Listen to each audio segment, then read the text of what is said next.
How many of you know that water baptism is important?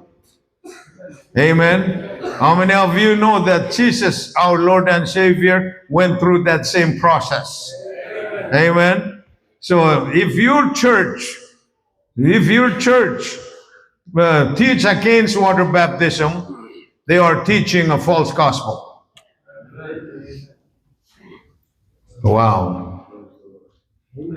I hope people are not watching on Facebook. I hope people are watching. Let me repeat myself. Ikabuham na church.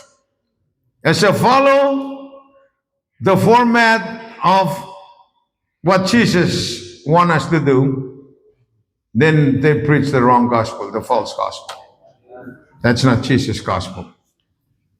When I learned that, I asked my pastor, I want to be baptized.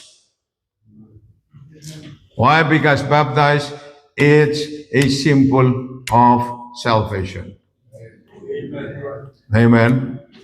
It's a visible evidence of your confession spiritually inside. Amen. So, for John truly baptized with water, but you shall be baptized with the Holy Ghost not many days from now.